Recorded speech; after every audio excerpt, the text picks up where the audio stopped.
광주 세계 수영 선수권 대회를 찾은 일본인 관람객이 여자 선수들의 신체를 몰래 촬영하다가 적발됐습니다. 오늘 오전에 일본으로 출국을 시도했지만 당국의 긴급 출국 정지 조치로 귀국이 무산됐습니다. 그런가 하면 지난 12일 한 해 60만 명이 이용하는 남산 케이블카가 공포에 하강을 했습니다. 속도를 줄이지 못해 승강장 안전 펜스를 들이받은 건데요. 알고 보니 50년 넘게 한 업체가 독점 운행해왔습니다. 자세한 내용은 김성수 변호사와 함께 짚어보도록 하죠. 어서 오십시오. 안녕하세요. 네, 처음에 말씀드린 그 일본인 관람객의 이거 몰카라고 해도 되겠죠? 몰래 촬영 사건. 이거는 어떻게 된 일입니까? 그러니까. 예, 일단 지금 광주에서 7월 12일부터 2019년 광주 수영권 세계 선수대회가 열리고 있습니다. 네. 그리고 그 여러 가지 종목들이 있는데 그 중에 이제 수구라는 종목도 있는 것이죠. 예. 그런데 이 수구 선수들이 이 경기 전에 준비 운동을 하고 있었는데 네. 한 일본 관광객이 그 관람객 출입 금지 구역에 들어와서 그 특정 신체 일부를 촬영을 하다가 그 다른 관람객의 신고로 적발되었다는 그런 소식입니다. 카메라로 찍었단 말씀이신가요? 예, 아니면 카메라로. 스마트폰 어떤 걸? 현재 지금 카메라였는지 스마트폰이었는지는 지금 정확하게 알려져 있지 그래요? 않지만 뭐 예. 동영상을 10분 이상 촬영을 했고 동영상이요? 그리고 이 일본 관광객은 자신은 그냥 경기 전 연습 모습을 좀 찍고 싶었다라고 이야기를 했지만 예. 경찰에서 확인한 결과 뭐 일단은 성폭력 처벌법상 카메라 등 이용 촬영죄에 해당한다고 보여서 검찰에 지금 좀 기소 의견으로 송치를 한 상황이라고 합니다. 네. 일단 긴급 출국 정지 조치를 했다라고 들었는데 이 조치의 효력은 어느 정도인가요? 일단은 지금 7월 15일에 원래 일본 관광객이 이제 출국할 예정이라고 알려져 있었는데 수사기관에서 이 부분 관련해서 뭐 포렌식도 좀 해봐야 될 것이라고 판단을 한 것인지 일단은 출국 금지 요청을 긴급하게 이렇게 했습니다. 그래서 이 긴급 출국 금지 조치를 하는 경우에는 이제 몇 시간 내에 이 부분에 대해서 법원에 다시 허가를 받아야 됩니다. 이렇게 좀 긴급한 상황 때문에 출국 금지 조치를 했는데 이 부분이 적법한지를 한번 판단해 주세요. 이렇게 좀 판단을 받아야 되는데 만약에 거기서 법원이 뭐 이 부분이 좀 부당하다라는 판단이 나지 않는다면 출국 금지 조치는 이제 어느 정도 수사에 필요한 정도까지는 당연히 금지 조치가 될 가능성이 높고 다만 이제 이 처벌이 이루어지고 난 뒤에는 뭐 벌금형이 나온다거나 이렇게 된다면은 추방이 될 가능성이 높기 때문에 아마 처벌이 이루어지고 난 후에는 이제 추방이 되고 이제 이후에 입국이 조금 제한이 되는 그런 상황이 될 가능성이 높을 것으로. 처벌의 수위는 어느 정도로 예상을 좀 해볼 수 있을까요? 일단은 방금 말씀드린 것처럼 성폭력 처벌법상의 그 카메라 등 이용 촬영죄로 지금 일단 혐의가 좀 잡히고 있는데 이에 관련해서 5년 이하의 징역 또는 3천만 원 이하의 벌금형을 규정을 하고 있고 다만 뭐 초범이고 이 피해 정도가 뭐 굉장히 좀 과하지 않다고 하면은 벌금형이 나오는 경우가 대부분이기 때문에 뭐 벌금형이 나올 가능성도 있지 않느냐라는 좀 일각의 의견도 있는 상황이고 그 외에 또 이제 포렌식을 한다든지 뭐 아니면 좀 신체 촬영 부위가 굉장히 좀 악의적이라든지 이런 경우에는 징역형까지도 나올 수 있는 것이 아니냐 이런 의견도 나오는 상황입니다. 지금 외국인이기 때문에요. 수사를 마치고 일본으로 돌아갔다고 가정을 해보면 뭐 벌금형이 나올 수도 있고 징역형이 나올 수도 있겠지만 이제 일본으로 갔는데 어떤 벌금이 이제 정해졌는데 내지 않았다. 이런 상황이 됐을 때 조치할 수 있는 부분이 있나요? 이게 출국을 해버린 상황이었다면 징역형이 나온다고 하더라도 국내에 입국을 하지 않으면 징역형의 집행 자체가 조금 어려울 수가 있었습니다. 그런데 지금은 출국 금지가 되고 이제 한국 내에 있기 때문에 징역형이 나온다면은 징역형의 그 집행을 실제로 할 수가 있고 벌금형이 나온다고 하더라도 벌금형에 대해서 이제 실제로 돈을 지급할 것을 강제할 수 있는 방안이 있기 때문에 벌금형에 대해서 뭐 벌금을 납부하지 않는다고 한다면 뭐 이제 좀 다른 노역을 통해서라도 받을 수 있는 방법이 있고 이와 관련해서는 이제 좀 법리적인 검토가 필요할 것으로 보입니다만 그렇게 좀 실시가 이루어질 가능성이 높을 것으로 보입니다. 벌금이 나왔다고 했을 때 이제 벌금을 내지 않으면 일본으로 돌아갈 수 없는 상황인가요? 그 부분 관련해서는 일단은 그 좀 건마다 다르다고 볼 수가 있기 때문에 이번 같은 경우에는 벌금이 만약에 선고가 됐다고 하더라도 벌금을 납부하지 않은 것을 이유로 출국을 막을 수 있는지 여부는 조금 더 지켜봐야 될 것으로 보입니다. 아까 말씀해 주셨습니다만 그 출입금지 구역, 그러니까 관람객이 들어갈 수 없는 데서 이걸 한 거잖아요. 그러면 뭐 자칫 뭐 이건 뭐 어디까지나 뭐 이것도 물론 범죄입니다만 이거보다 더 위험한 일이 선수들에게 가해질 수 있는 가능성이 얼마든지 있었기 때문에 이건 어떻게 보면 주최 측에서도 책임을 물어야 되는 거 아닌가 이런 지적이 있습니다. 어떻게 보세요? 만약에 선수들이 이로 인해서 뭐 신체적인 피해를 입었다면 굉장히 더 큰일이 날 수도 있었던 상황이고 이에 대해서는 당연히 주최 측의 뭐 민사적인 배상 부분도 검토를 할 수는 있습니다. 다만 현재 피해로는 이게 민사적인 배상 금액 자체가 뭐 좀 산정하기가 어려운 부분도 있는데다가 예. 그 금액이 크지가 않을 가능성도 높습니다. 다만 뭐 이제 주체에 있어서도 이 주체 측이 이런 행동이 있었다고 한다면 나중에 이런 주체를 하겠다고 하는 데 있어서 인허가 부분에 조금 문제가 생길 수도 있는 부분이고 예. 또 그리고 이 주체 측 입장에서는 만약에 이 부분을 뭐 이런 안전 관리 부분을 다른 업체에 맡겼다고 한다면 그로 인해서 손해를 주체 측도 입었기 때문에 이에 대해서 또 손해배상을 청구할 수 있는 그런 부분도 있어서 뭐 여러 가지 민사적인 부분은 좀 검토해 볼 수 있는 상황이 아닌가 싶습니다. 예. 뭐 연습 모습을 기록하려고 그랬다 이렇게 얘기를 했습니다만 모르겠습니다. 뭐 두고 볼 얘기를 한데 뭐 어떤 사진, 어떤 영상이냐에 따라서 이게 핑계인지 아닌지는 뭐 충분히 드러날 수 있겠죠. 뭐 디지털 포렌식 중이라고 하니까 이 내용을 좀 추이를 지켜보도록 하겠습니다.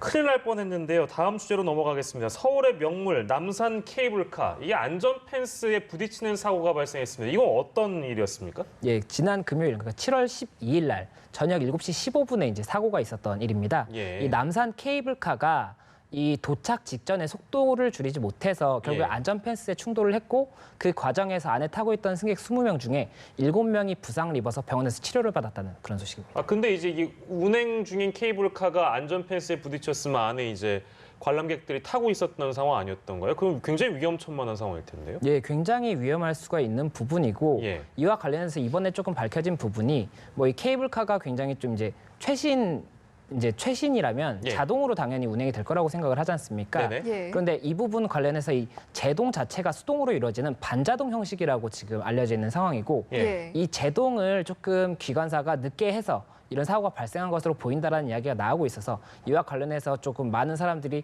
좀 당황스럽다라는 의견을 좀 보이고 있는 상황입니다. 예, 일단은 남산 케이블카 같은 경우에는 반자동, 수동 방식이었고 그렇기 때문에 이제 이번 사안이 왜 벌어졌는가라고 했을 때 경찰에서는 운전 직원의 실수로 보고 있거든요. 아무래도 안전사고에 대한 책임을 져야 하는 부분이 있겠죠.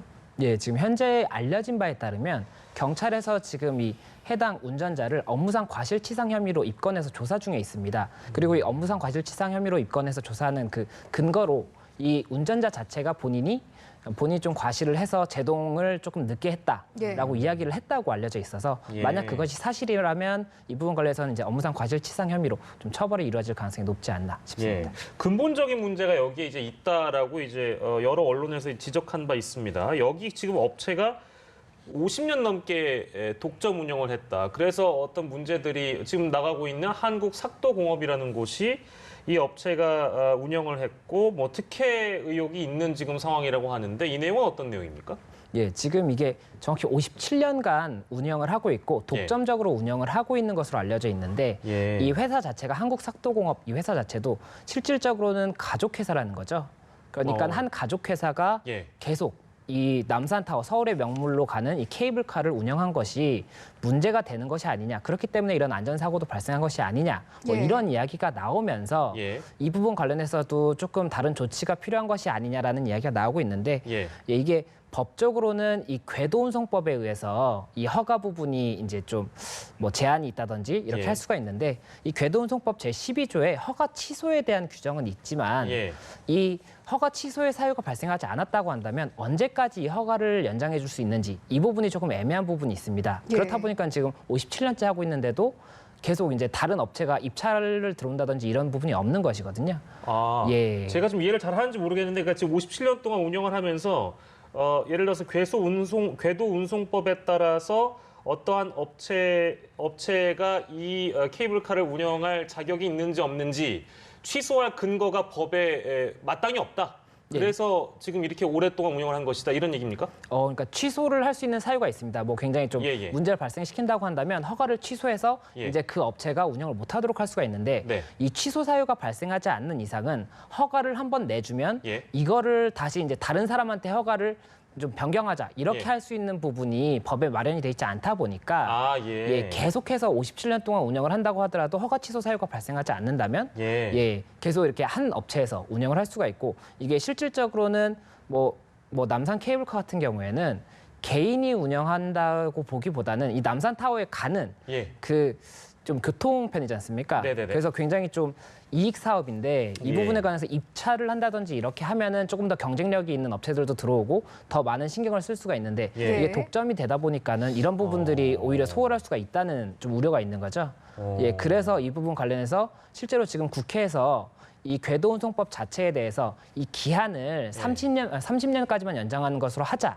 뭐 이런 이제 개정안이 나와 있는 상태인데 9개월째 지금 계류 중인 상태고 이게 만약에 법이 통과한다고 하더라도 이미 허가가 있는 이 남산 케이블카 같은 경우에는 이게 소급해서 법을 만든 다음에 적용을 할 수 있느냐. 그것도 문제가 이것 되겠네요. 자체도 문제가 될 수가 있기 때문에 뭐 이 부분 관련해서 이번 사고와 무관하다고 볼 수도 있는 부분이겠지만 이번 사고를 기점으로 해서 다시 한번 좀 들여다봐야 되는 것이 아니냐 이런 이야기가 나오고 있는 상황인 것입니다. 이걸 계기로 해서 좀 근본적인 대안 마련을 고민을 해봐야 할 것 같습니다. 자, 이제 마지막 주제로 넘어가 볼 텐데요. 내일부터 직장 내 괴롭힘 방지법이라는 것이 시행이 된다고 합니다. 그런데 이제 설문조사를 해봤더니 좀 많은 사람들이 이 내용을 알지 못한다라고 하더라고요. 일단 저희가 그래서 좀 어떤 정의라든지 범위에 대해서 좀 짚어봐야 할 것 같은데요. 직장 내 괴롭힘에 해당하는 행위, 일단 어떤 것들이 있을까요? 이게 직장 내 괴롭힘 방지법이라는 것이 새로 제정된 것은 아니고 근로기준법의 이제 제76조의 2 그리고 3회 이제 새로 이 규정들이 신설이 된 것입니다. 그래서 여기선 제76조 2에서 이 직장 내 괴롭힘에 대해서 이렇게 좀 명시를 하고 있습니다.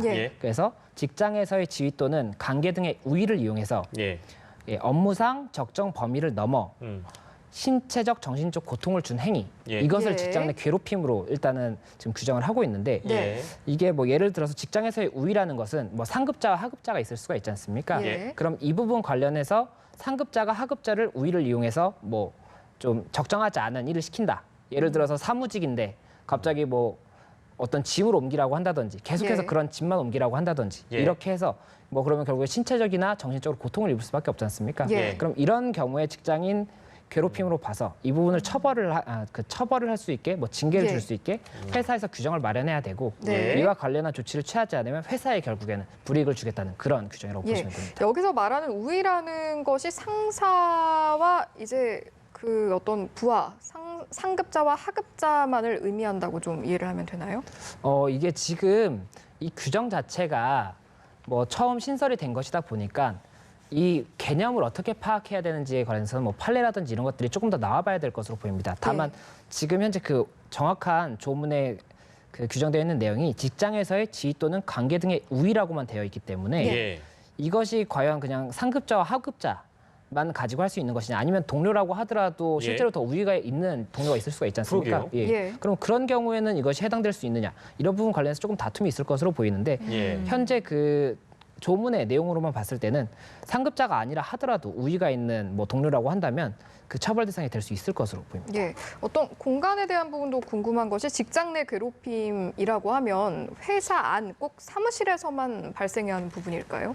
이게 직장이라는 것이 사무실에서만 업무를 하지 않는 직업도 굉장히 많기 때문에 이 사무실이라는 장소적 제한이 있는 것은 아니고 직장에서의 이라고 보시면 될 것 같습니다. 그러니까 장소적 제한이 있다기보다는 직장에서의 업무와 관련해서 이런 뭐 정신적 고통을 준다고 한다면 이에 관해서는 다 직장인 괴롭힘으로 볼 수가 있다라고 보시면 될 것으로 보입니다. 좀 어렵습니다. 지금 말씀 듣다 보니까 저희도 자료를 많이 보고 저희도 이제 그래픽을 준비해서 시청자 여러분들께 보여드렸는데 애매하고 좀 모호한 부분들이 여전히 좀 많이 남아 있어서 이제 말씀해주신 대로 이제 여러 판례에 따라서 이것은 직장 내 괴롭힘이다. 이것은 우월적 지위다. 이렇게 좀 구분할 수 있는 그런 좀 사례들이 있으면 더 좋을 것 같은데요. 아무튼 좀 모호합니다.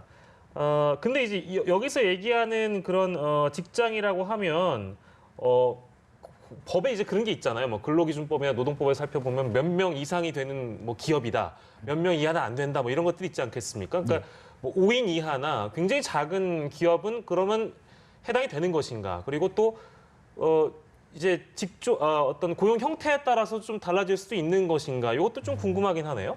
일단 현재로서는 이 해당 법 자체가 5인 이상 사업장에 대해서만 적용이 되는 것으로 알려져 있기 때문에 5인 이상이요? 5인 미만 사업장의 경우에는 이 법은 좀 적용이 어려울 것으로 보입니다. 다만 이 법이 적용이 안 된다고 하더라도 직장 내 괴롭힘 중에는 형사적인 처벌도 가능한 부분이 있거든요. 뒷말을 이제 하고 다녔다고 한다면 명예훼손이 될 수도 있고 폭행에 해당한다고 하면 그냥 폭행죄로 처벌도 가능한 부분이 있기 때문에 만약에 그런 부분이 있다고 한다면 5인 미만이라고 하더라도 그런 법을 통해서 좀 구제가 가능하지 않은가 그렇게 예상이 됩니다.